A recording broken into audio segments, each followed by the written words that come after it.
Okay, it looks like we're live, Dan. Ready to go?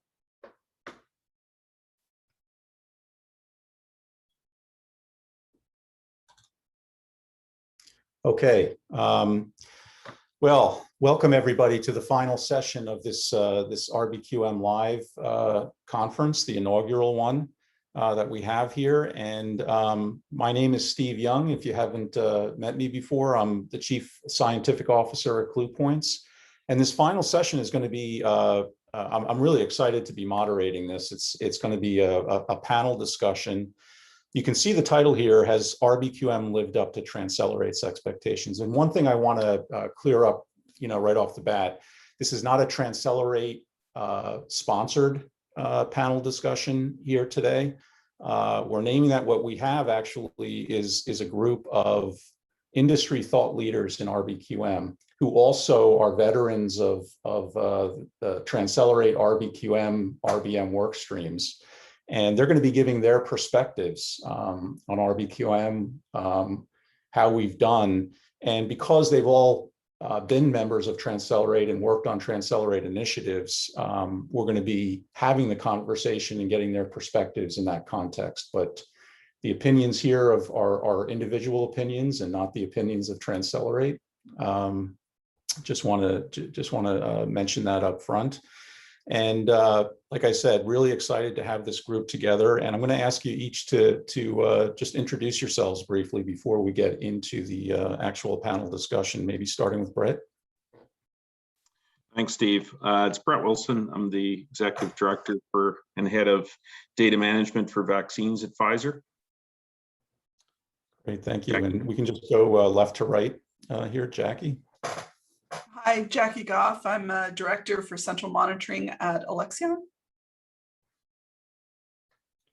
Stephanie. Hi, Stephanie Clark. I'm a Director in Risk Management, Central Monitoring at Janssen or Johnson & Johnson. Thank you. And Mary?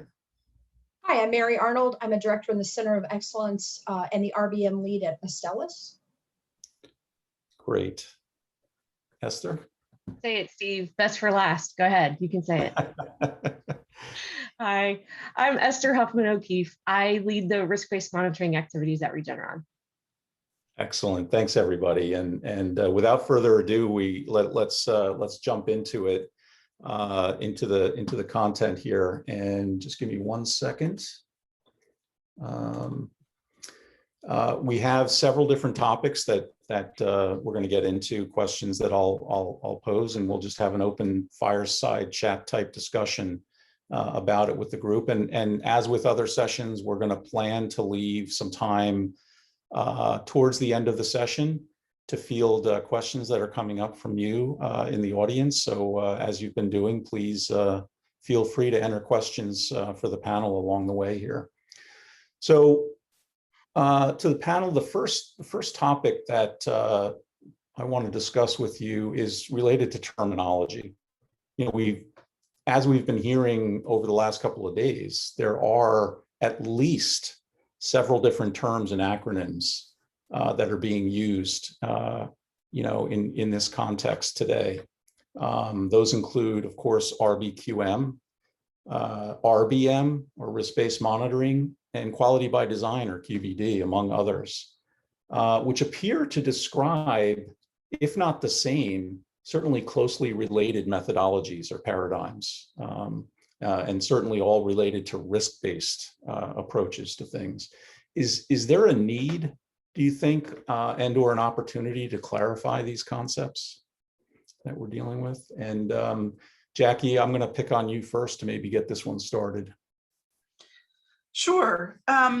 So I don't think there's anybody who's been around this topic for any length of time who doesn't wish that we'd never included risk in the title of anything. Because people hear risk and think bad. But fundamentally, I think these are all related, similar concepts. And, the move to RBQM was just a move to what we had originally envisioned RBM would be anyway. And quality by design just extends that a little bit further. And so I think, fundamentally, it doesn't matter.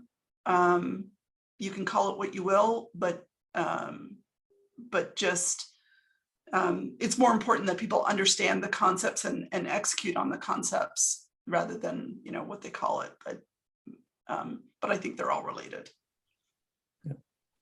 Jackie, I agree. And I think most of us wish we never had monitoring in the title either, because it took us half of the first decade, right, to overcome that terminology. But totally agree. You call it whatever you like, just let's find a way to do it.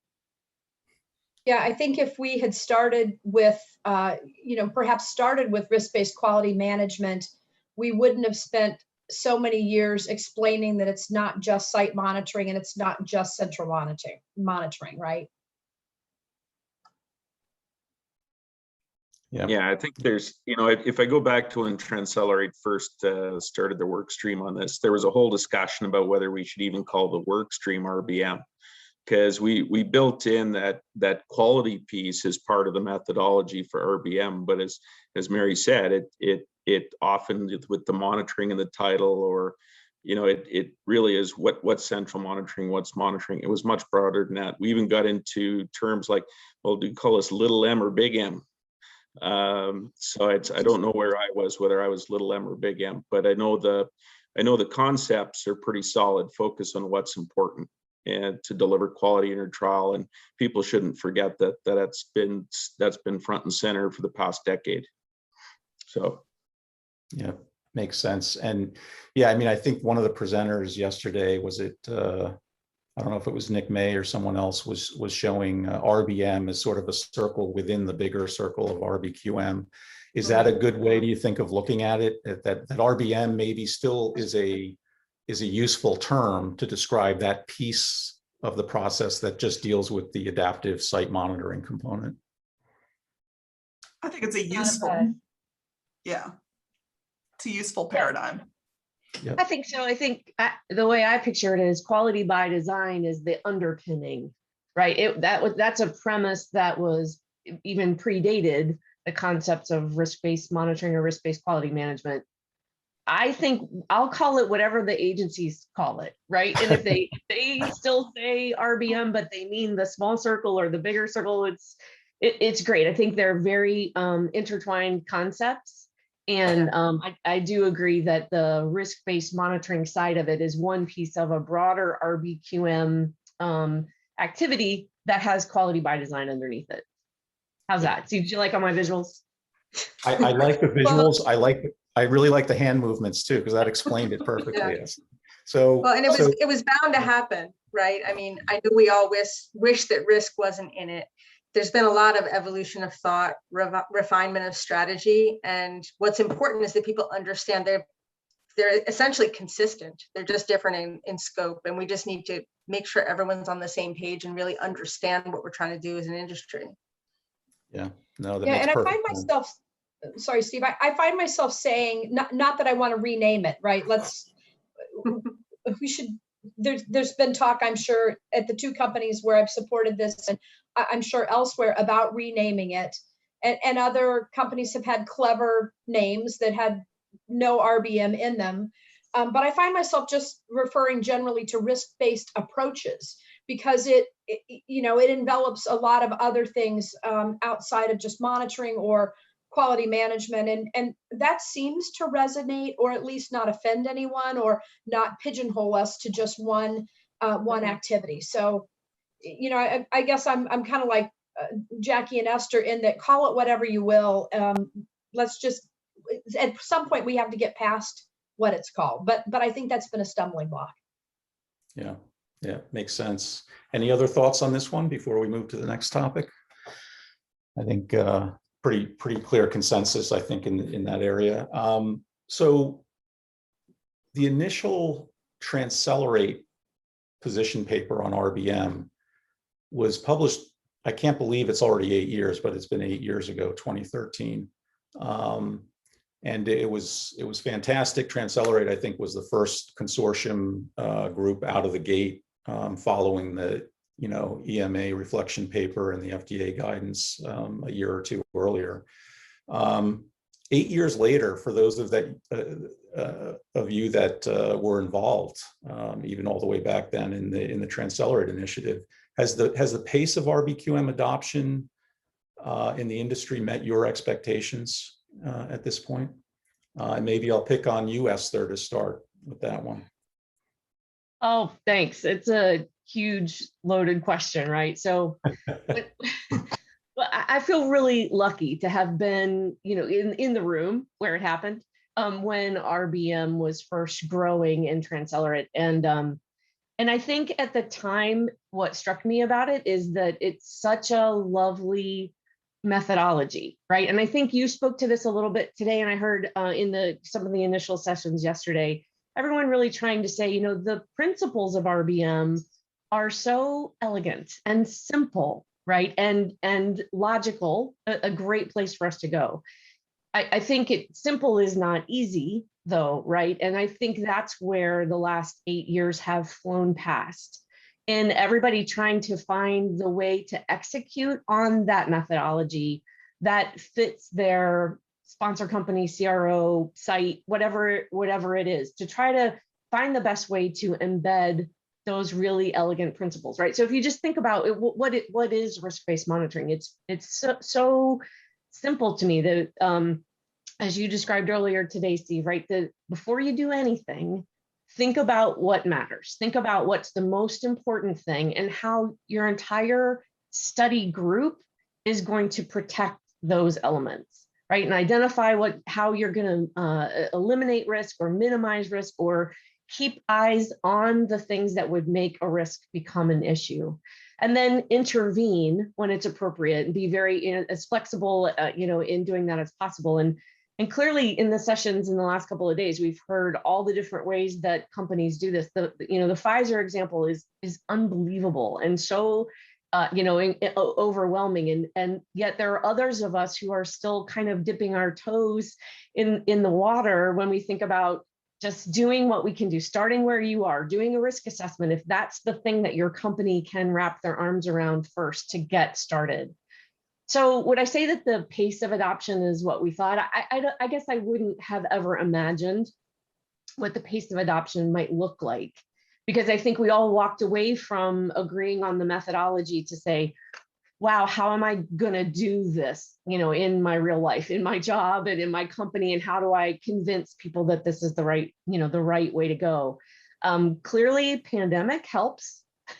Who would ever have guessed? You only have a pandemic. Yay, pandemics that don't end. Yeah, unrelenting pandemic even. But I guess to hush so other people can say words. I was lucky enough to still lead the RBM workstream when TransCelerate has sort of sunsetted that particular workstream, and it's for a good reason, right? Because TransCelerate now sees risk-based monitoring as no longer a thing. And my friend Mary Arnold used to always say all the time, we'll be successful when risk-based monitoring is not a thing sitting on a table, and instead it's just business as usual and how we execute our studies, plan for, execute, report on our studies. That is, I think, where we're starting to now see a lot of movement, where it's not a thing anymore. It's just how we do work. So I think TransCelerate would be really proud of that. Yeah, it's a shame we don't have that Mary person here today to comment on that. I don't know.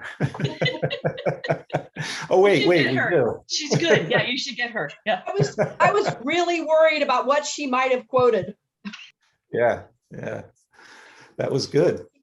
Yeah, and I hate to take like, be the Debbie Downer in the group, but I'm just still, I guess, a little disheartened by how much support and effort it takes, right? Eight years later, and I realize that some companies are still just making the commitment, and that's okay. But I've now supported RBM at 2 companies that got on board early, and while a lot of the activities, the risk assessment, central monitoring, are business as usual, it still takes a significant amount of support. And I guess I thought by now it wouldn't. I thought it would be just embedded in our processes, and it wouldn't still be clarifying critical data and critical processes, and some of these terms, I thought they would just be part of our lexicon and part of what we do. But we have had a global pandemic, and perhaps, you know, one of the only positives is that now everyone wants what we're selling.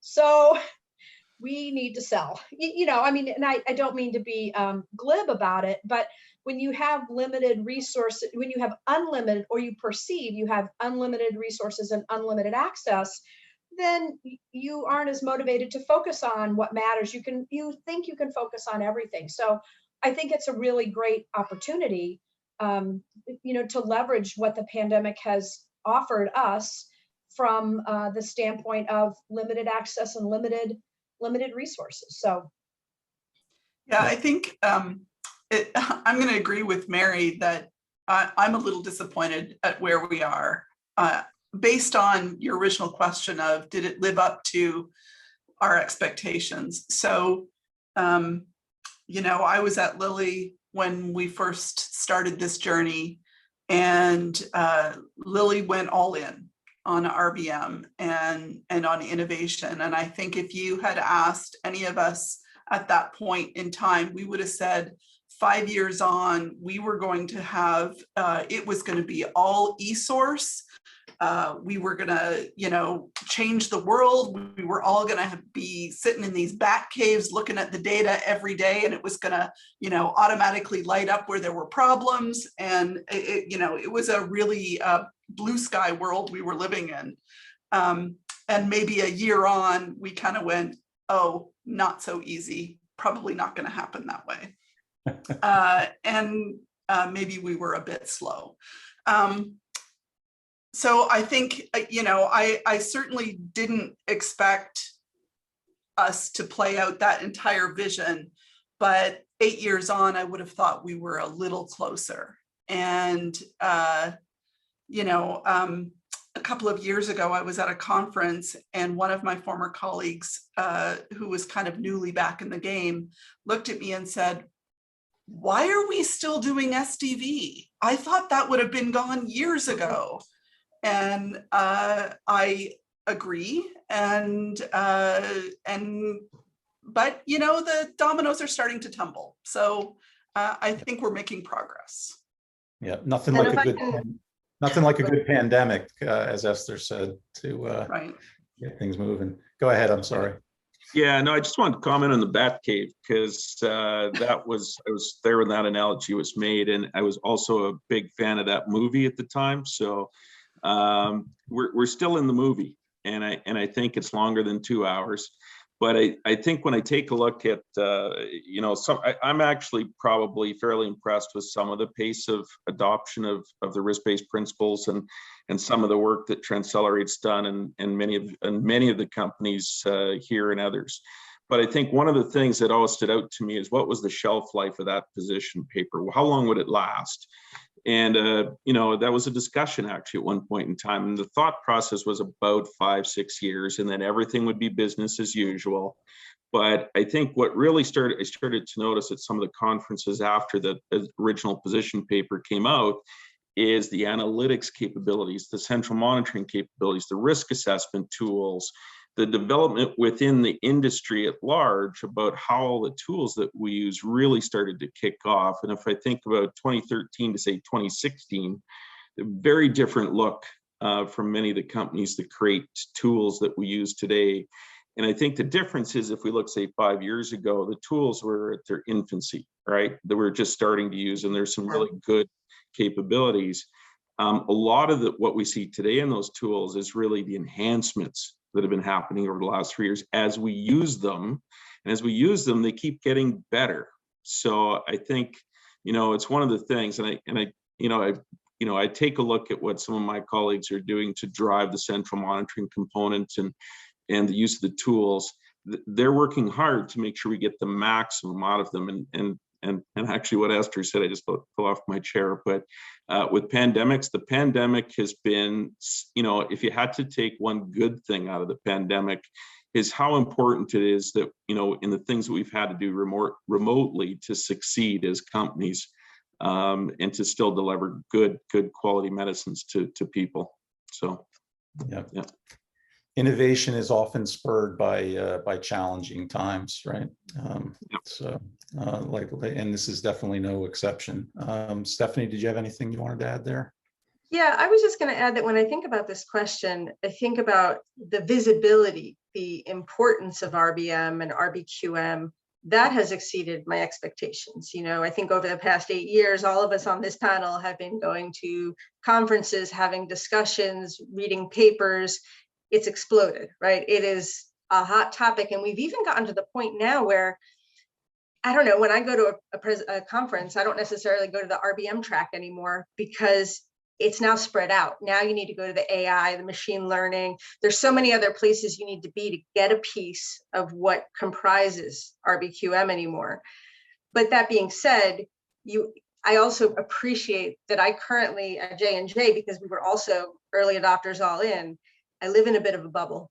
And so to me, it's like, yeah, everyone's doing RBQM. We're all working on this. We're improving, we're refining. But recently I read, I think it was an ACRO paper that talked about really a huge lack of uptake and adoption across the industry. And I think we have to appreciate that as well.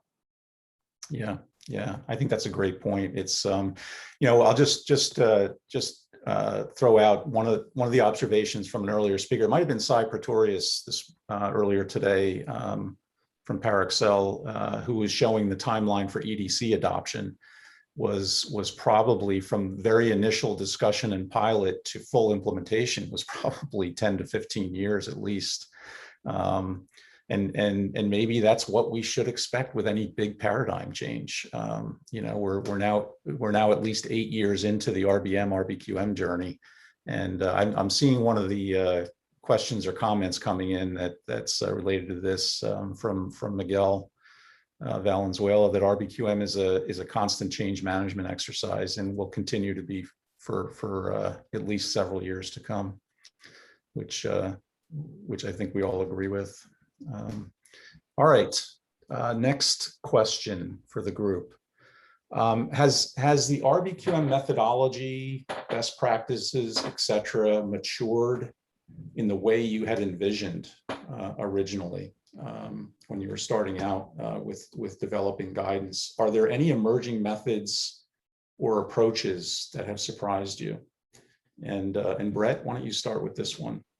Yeah, so if I take the approach from my expectation was the bat cave, I wanted to be able to get up in the morning and see an image of a heat map of where all my problems were, and I could just go to those problems and solve them. I would probably say we're not quite there yet, but that's, if you say that's my expectation, I'd say we're not quite there. But I've been really pleasantly surprised. I mean, I came to Pfizer about 5 years ago, and one of my good close colleagues is Lynn Cesario. And the conversations that we had 5 years ago about RBM are very different then versus today. 5 years ago was about how are we adopting. Today, it's about how are we going to resource this study? When do we apply it? When do things start? It's a very different discussion. We're not getting, from the methodology perspective, we're not getting questioned about what to apply or when to apply it to the same extent that we were even 2-3 years ago. And I think that's a good surprise. You know, I think one of the areas that I think we want to focus on, we still need to Mary's point about selling, still have good stories in terms of where do we see the benefit? What does it look like? How does working smarter and focusing on what it's important really deliver the benefits from the methodology? So that's part of the change management more so than the methodology. The other thing in terms of our maturity of our analytics capabilities and the people to work with those tools has really matured over the last 2-3 years. I can remember discussions, 8 years ago about who's going to do the central monitoring work. What would they look like? They look like a data manager, they look like a monitor, they look like a study manager, they look like a physician, a statistician. And can we just combine all those people together? Maybe.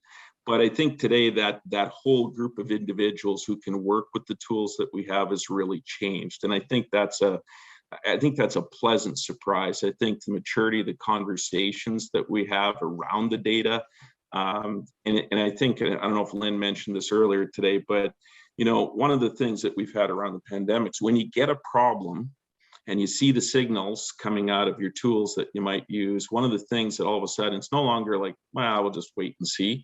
Can we get a bit of a deep dive into that signal, start breaking that apart? What are the other things that we want to ask? And there's a whole discussion about, is it smoke or is it steam? And there's an effort to really try and find out if it's smoke, because steam is sometimes nice. So I think those are the things that we sort of have to look at in terms of really positive changes in the conversation. We're still looking at that value story to be able to share back with people to say, look the value and the benefit you get from this. But today, I think one of the original TransCelerate expectations and assumptions was central monitoring underpins the monitoring effort at sites. It does not replace or go over top of, it underpins it.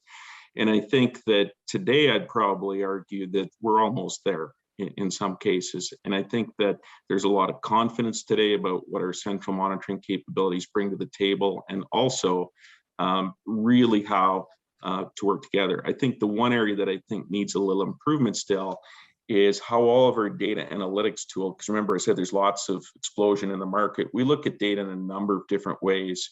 And how do we tie some of those views together so that we're not duplicating, but we're complementing? So I think that's the one area that we continue to focus. But to me, that's a tweak for improving as opposed to a wholesale change. And that is such a pleasant surprise. So I think you make a really good point, Brett, around, you know, the journey from the Batcave to today. The concept of the Batcave was this image of a single lone individual looking at a pile of screens and going, aha, I see. And that's just not the reality, and it's not feasible, and it doesn't genuinely work, right? The reality is you need the entire study team together to look at things and really critically evaluate what you're seeing. And as you say, is it smoke or is it steam? Right? Really kind of dig in. And it's the piece that we need is people who understand how to look at those signals to be able to take cues from data-driven analytics and make good decisions. We need tools that can support that effort, and we need people having the capability to do that. And I think that's where I would say the maturity has happened. Clearly not the maturity level of the people on this panel. However, when I think about the original TransCelerate team, right, and the dozen or so member companies who all of us worked for, we were absolutely all in, and there was no way that any of our companies were going to fail or not do risk-based monitoring, right? But now when you think about even the TransCelerate member companies or any of the other number of consortia that have such a wide variety of membership, for whom it's not as easy as a Batcave kind of proposition, right? No matter how you resource that Batcave, now it's a lot different in thinking about how are we going to operationalize this required methodology with what we have, and when what we have is a model that uses multiple outsourced partners who work in a variety of different ways. And I think when I think about the maturity of the RBM model, it's somewhere in there that I see the biggest growth, is that we no longer think about how only a BMS or Pfizer or J&J, whoever could operationalize this kind of a thing, but how we can make it a reality for all sizes and flavors of companies and CROs, make it value added for sites, you know, and ultimately patients as well. Right. And so did I sound mature? Wait, did I sound mature? You did there for just a minute. Yeah.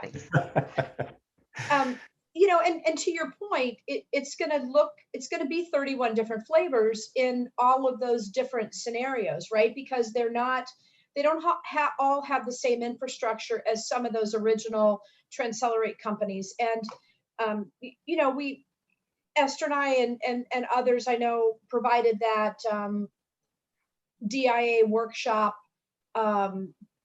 that TransCelerate sponsored, that was always previous to DIA, and it really changed over the years. And in more recent years, after ICHE 6R2 was approved, it became the smaller companies coming almost with a deer in the headlights look of, oh, this isn't optional anymore. We have to do this, but we don't have the infrastructure that some of you had the luxury of working within. So how do we do this? So I think, you know, I think everyone on this panel, where we all originated, we're very fortunate with that infrastructure. And the challenge now is, how do you operationalize this at smaller companies, at biotechs, at, you know, it really has to take on 31 flavors. And what works at a Lilly or a BMS or a J&J isn't necessarily going to work at, you know, some of these smaller companies. And it has to be flexible enough. I was trying really hard not to say, or Alexion.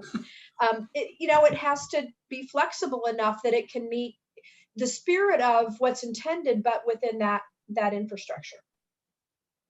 Do you want to say something, Jackie? No, I keenly feel what you're saying. Well, I was only going to add that that's the beauty of the model and the framework, is that it is flexible. And so as long as companies, we as an industry, stay aligned with the principles, it is going to look different, and that's okay. Yep. Yeah. Makes a lot of sense. Yeah. Expect that, right? I mean, they don't expect it to be one size fits all. I don't think. No, not at all. I think based on the therapeutic areas you work in, the types of trial designs you apply, I mean, RBM was always intended not to be apply the same method everywhere, right? To truly operationalize it, you need some underpinning, you know, consistency, but it must be different just by its very nature of focusing on the risks. So, or focusing on what's important. What's not different is that every trial has risk. And so assessing risk seems to be something that you should be doing everywhere, everywhere and often. You know, I think one of the questions that we often hear from people is, are there studies like phase 1 or early development that RBQM methods don't really apply to? I think probably from what I'm hearing from you guys, I don't know if you want to comment on that, but it's certainly one that I think the answer is no, they do apply, but that's where the flexibility comes in as well, right? I did a whole talk yesterday, Steve. Yeah, Oh, exactly. Yeah. Oh, you already covered that. That's great.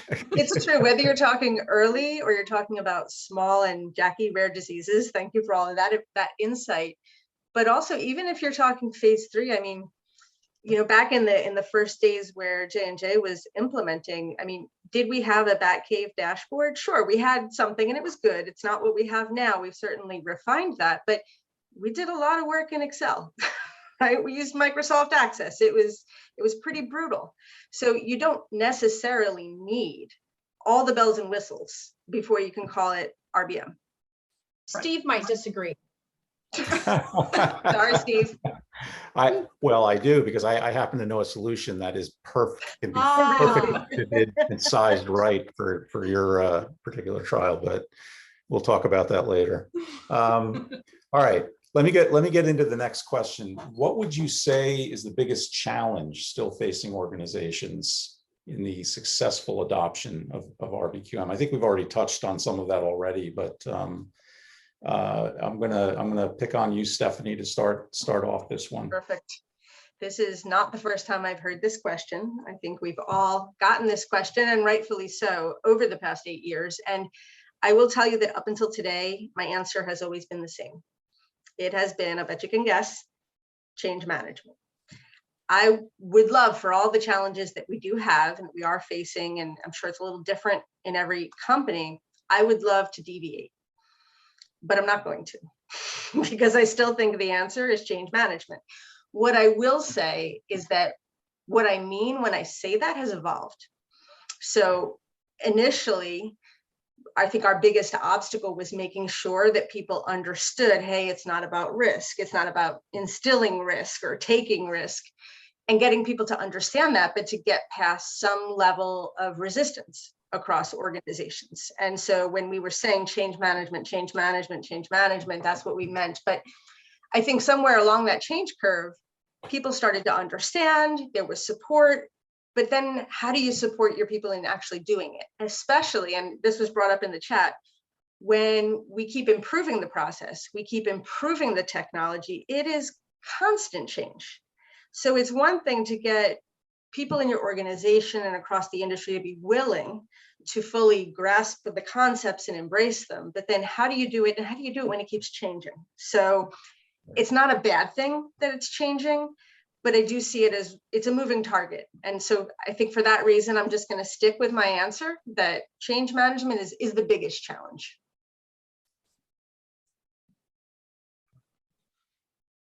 I Anyone don't else? disagree. I'm trying to think Yeah, if I I don't- disagree. First Brian, time so ever we tired. haven't disagreed. Yeah. Oh, great. I think I do want to talk a little bit about the central monitoring aspect of RBQM, right? So overall for RBM, RBQM, QBD, whatever you want to call it, I agree it's change management. But in my little central monitoring world, when I think about the biggest challenge, it's something that Lynn spoke about in her talk earlier today, where they were looking to staff up a very large central monitoring organization in order to be able to do this very intensive capability on a very important trial to all of us to be able to get a vaccine for COVID-19. Mhm. And they were looking for these people that they were calling unicorns. And I also have used that term to refer to central monitors, but as I've thought about it, I thought, any process that relies on you being able to find unicorns to staff it maybe isn't set up for success. And so I think we have to figure out how to make it so that you don't need unicorns, that actually you can use everyday people who you can find to hire and staff up these organizations and do this work. And figuring out how to move from unicorn to existing staff is something I think we as an industry have to get sorted out. Yep. Yeah, so Jackie, I actually thought they were rock stars, not unicorns, but I'm good with unicorns. Staffing is a constant discussion we have, and particularly we have multiple studies that move at a slightly different pace than others. And it's when you're trying to sort of figure out what the staffing model needs to look like, how much time and effort will be. If I'm thinking back a couple of years, we just had to think about it from the perspective of, every month or two, what's the output, who had to review it, how often the meetings, when do our data surveillance meetings occur with respect to the review of signals. Today, that's way different discussion. We have a lot of people that are well trained up in the methodologies, and it's just trying to pick the right people that can move at speed based on the resource need for a particular study. And we have some very different dynamics in terms of some of our studies, particularly in vaccines for today. So, but yeah, rock stars. Yeah. But also appreciate that Pfizer being able to do that versus the 2,500 employees at Alexion. That's a different model. It's a really different approach. And I think about what has happened in other functions and other areas, processes, right? So you think about a CRA. A CRA, it's a terrible way to think about it, but it's a commoditized capability, because we know when we go out and hire a CRA, you know what you're going to get. They're plentiful. There's training programs in place to produce new CRAs, and it's predictable. Data management, same thing. We have to get to the point where central monitoring falls into that same bucket. And maybe it's a little early to expect that to be true, but we have to be heading in that direction. Yeah, I agree. Is there, go ahead. I'm sorry. I was just going to say, so I see the greatest challenge is related, but a little bit different, meaning a lot of us have spent a lot of time figuring out how to do a risk assessment, when to do a risk assessment, who's going to do it, how are you going to record it, right? Document it in a system or Excel or whatever. And then we kind of moved on to figure out this central monitoring thing, right? How do you find these people and train them, and what kind of background really lends itself nicely to it? And what kind of KRIs are they going to look at and where and all of that? And then there's the site monitoring side, right, where we still have CRAs doing important work, and they're sort of now back to being really important in the role in RBM. So to me, the challenge is knitting these three silos together, right? And understanding that doing a risk assessment is only as good as the KRIs that you're going to run, which are only as good as your ability to meaningfully intervene with a site. So I'm kind of glad that monitoring is still in the title, because I really believe that the piece that's still missing is taking the elements that we've gotten good at and putting them together in a very integrated way. And maybe that's change management a little bit, Stephanie, because I think that, you know, we all excel in the silo that we're in, but we have, I think, even in the really mature models, we haven't done the best job yet of knitting those pieces together. Yeah, I was going to say, I don't think we really disagree. I think we're talking about the same thing. It's just a huge concept, because it's no longer just about whatever team is implementing RBM. Right. Everyone needs to shift who they how they do report their to. work. Yeah, right. Yeah, it's the integration, right? And not to restate what you said, Esther, but I see that in our organization, the individual roles and departments are doing a great job. It's how they share that information, how they collaborate on signals, how they collaborate on issues, the handoffs. We're not really there yet. It's still pretty siloed, and if maybe that's a challenge of maturity, right?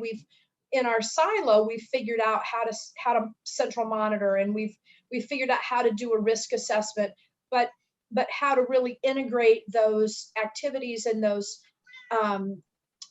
learnings, I think, amongst roles is probably the next step, and that's completely change management or process improvement, whatever you choose to call it. Yeah, I was just going to add, and maybe this is a follow-on question, but you know, Patrick Nadolny and I earlier today we're talking about applying RBQM to data management, and you know what that should look like, and of course it's a big cultural change. Do you continue to see resistance from the site management, site monitoring side of things at all to any aspect of RBQM, just from the perspective of, hey, wait a second, RBM and RBQM is encouraging and pushing the industry to more centralized and analytical approaches to quality management, and less of that on-site touch, as is the move towards decentralized trials and use of wearable technologies and direct source capture, where you're not having to review as many patient charts at a clinic anymore, as well. Yeah, I'm not sure I'd call it resistance from those functions. I think it's actually more collaboration.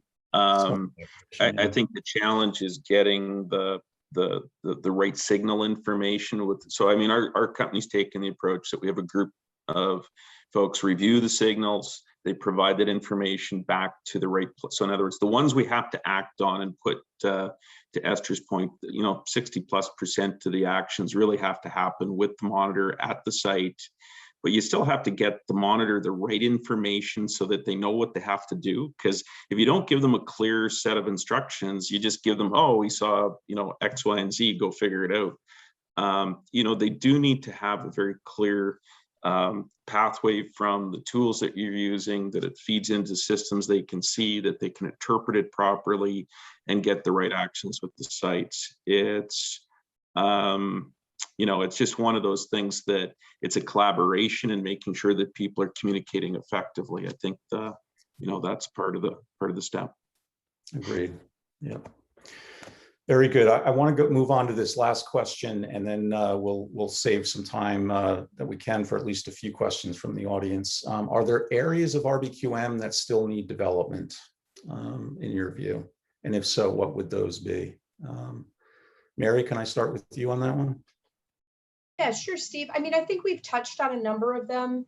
And I think what we've kind of spoken around in some cases, other speakers, especially yesterday, mentioned, and that's critical thinking skills. And I even hesitate to bring it up because I get frustrated with the mention and no solution proposed. And unfortunately, I don't have a solution to propose. So I'm I'm, right back in that camp. But, previous to coming to Astellas, we tried to develop critical thinking skills in some of our team members. And, I'm not sure how successful we were. I see a lot of the challenges that we have today in meaningfully addressing signals and issues. It comes back to critical thinking skills. And a number of the speakers yesterday mentioned this, but I don't know how to fix it, right? I don't think the answer is to switch out all of our team members, right? To just swap out everyone we have for a lot of new people, because we have really dedicated, smart team members. But I think a lot of them are still looking for black and white answers. They're looking for checklist activities. Maybe that's because it's related to site monitoring, and a lot of site monitoring has been built on workflows, checklists, things like that. We haven't expected necessarily problem solving and critical thinking, and now we expect it, but we don't know how to teach it. We don't know how to develop it. And so we spend a lot of time, I think, saying, RBQM depends upon critical thinking, but we don't give any guidance about how to develop that. So I think to really meaningfully address risks and discuss them and manage findings from central monitoring or other monitoring activities, and to make meaningful changes at sites and within other areas where issues develop, it requires robust critical thinking skills. And I think as an industry, we haven't really figured out how to develop that and how to address that. So, and maybe it's just where I am in our maybe our implementation at Astellas or previous to this. We've come so far and so much of this is embedded, and I feel like to really get the most that we can out of it, the most bang for our buck, and the most that was intended from a holistic quality management process, it's going to rely on critical thinking skills. And to me, at least, that's what I find the most challenging today. I agree with you, Mary, and I've been thinking about this a lot this week, especially after I attended the E6R3 working groups update earlier this week. And if any of you have seen the proposed or the draft principles that they've put out, it clearly is moving way far away from the prescriptive approach that we've seen in the past to something that requires us to think. And I was thinking about this and thought, is it really that people don't have critical thinking skills? Or have we designed all of our processes and our timelines and everything where we are not giving anybody time to pause and think? And we have taught them that they have to make instant snap decisions and just decision and go, and not. And it has to be right. You have to decide the right thing or you're going to get in trouble. Yeah.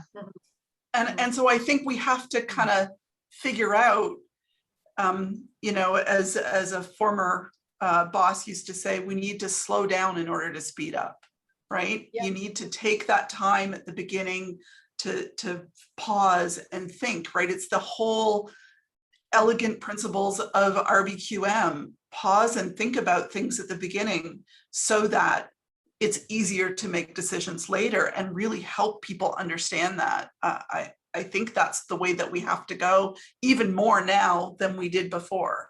And I think that will bring out people's critical thinking ability, because I think you're right. We do have smart people who know their business, but we've just told them, make a decision now and I will hold you to it forevermore.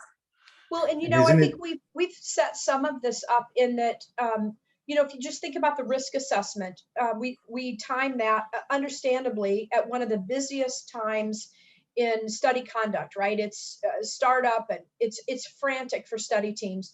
And so to try to build an efficiency, we've in many individuals, many companies, industries, templates, we have pre-filled potential mitigations, right? And that's supposed to help us. That's supposed to provide ideas.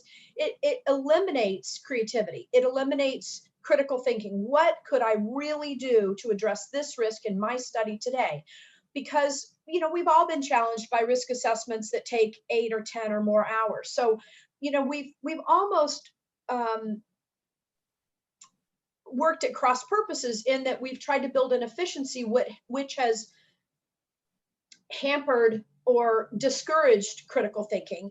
And then, you know, you look on the other end of the spectrum when especially in CRO models, when CRAs are incentivized by how little time or how fast they can perform SDV or monitoring activities, there's no time for pausing and a root cause analysis and critical thinking. It's time. So, you know, again, I'm not blaming anyone. Nobody wants to sit in a risk assessment for 8 hours, right? We have to find a way to be efficient, but some of these efficiencies have discouraged team members from really thinking about what might mitigate a risk. So I'll get down off my soapbox now. Go back on mute. I couldn't disagree with either of you. I think we've just historically gotten really good at fighting fires. And we're so used to putting in the effort on that end. And even if we conceptually agree proactively, we should do this thoughtful process, getting to that point while we still have those other fires we're putting out, it's a big challenge. Yep. Amen. Good stuff. Hey, listen, we've got less than 10 minutes to go. I'd like to get into questions from the audience, but you know, there's so many of them coming in. I do see that one theme that I'm going to try to bucket into a question is there's a lot of questions around, again, around SDV and SDR and the approaches to that. I actually had a note, I mean, TransCelerate's original RBM position paper introduced that distinction between SDV and SDR that has become famous or infamous across the industry ever since. But in my view, has been an extremely useful concept for people to get their heads around and to think about in terms of the relative importance of SDR versus SDV and how to manage that. Are your organizations still applying that distinction? And yeah, you know, at what extent? Yeah, Go Steve, ahead, Brett. I just want to comment on that because you know, there was a time point, and I can remember sitting right beside Esther in the conversation. There was like an epiphany that, you know, multiple companies in a room talking about the value of SDV. And it was very clear, just as we talked earlier about RBQM, QBD, RBM, what's in a name, what's in an acronym, that our industry did not uniformly define SDV as the same thing. And some of us at the time looked at SDV as not just transcription checking, but much broader than that. And so we didn't want to lose the most valuable part of what monitors do at the site with regards to looking at the quality of documentation, those ALCOA aspects. So that's where that SDR term came from, is from those discussions to parse out the pieces that had value. But there's still value in the SDV from an accuracy, and I know that may not be uniformly agreed, but there's a need to determine that sites can transcribe, that the data we're getting is accurate. You don't have to check a ton of SDV and do a bunch of SDV at sites to be able to determine whether you're getting good transcription accuracy amongst the individuals who have to do that. So I think the SDR piece to me is such an important part, and I would be ashamed that companies are not looking at that as a clear distinction of where the focus should be. So I wish that when the original separation happened, that one of the component pieces was not called SDV, and we could have left SDV as the historical term. And better distinguish it. I disagree in the value of SDV, and I'm going to let Mary talk about that. Wait, first I have to say the next time we all get together to disrupt the industry, we'll have to do better with our naming, because clearly RBM and SDV, we did crappy on that. Yeah, we probably don't have enough time for that debate.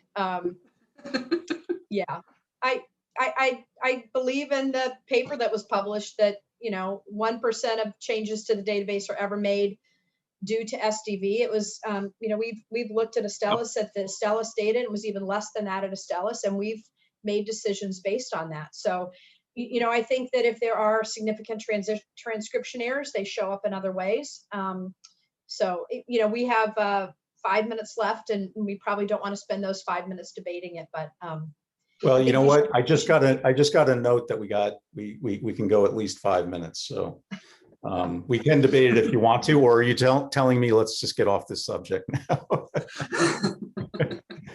Do you know what? I think it goes directly to the critical thinking element, right? SDV is a checklist activity. It's easy to do. It's easy to train people to do. SDR asks you to think critically. And a lot of business operating models, like the one I'm in now, don't have partnerships that can quantify critical thinking and reviewing subject records or processes at a site in a quantifiable way, so you know if it was done or not. SDV is so easy to see if it was done or not. So I think these are two parallel discussions that we need like another 3-day webinar to really dig into.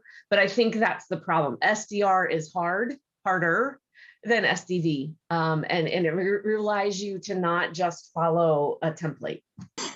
And SDR is really what determines the quality in the study. But as long as you have a checkbox and a check mark in that box that SDV was done, nobody cares about the SDR, but the SDR is what's going to get you, and the SDR is what's going to affect your the quality of the trial. So yeah, I fully believe that the proliferation of the reliance on SDV is because it's measurable and trackable. It's really easy to say, is it done? And easy to do. And easy to do. And to that point, actually, I still think one of the areas to improve is our consistency of how we track and document the SDR component, because most systems still very much are tuned to the SDV, to Esther's point, the checklist activity, right? Yeah. So. Yep. Yeah, so tech companies should get on that. If only we had a tech company represented here. Right? If someone was listening. What? I can't hear you.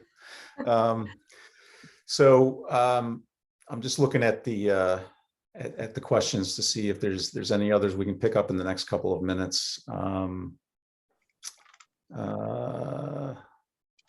Let's see.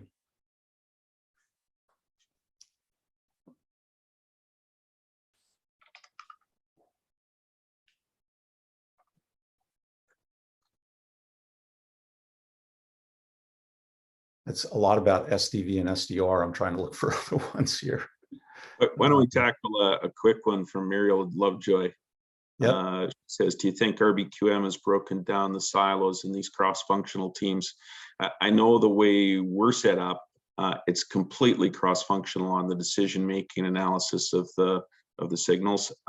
So from one perspective, it certainly has contributed greatly to the cross-functional collaboration in the way we apply it.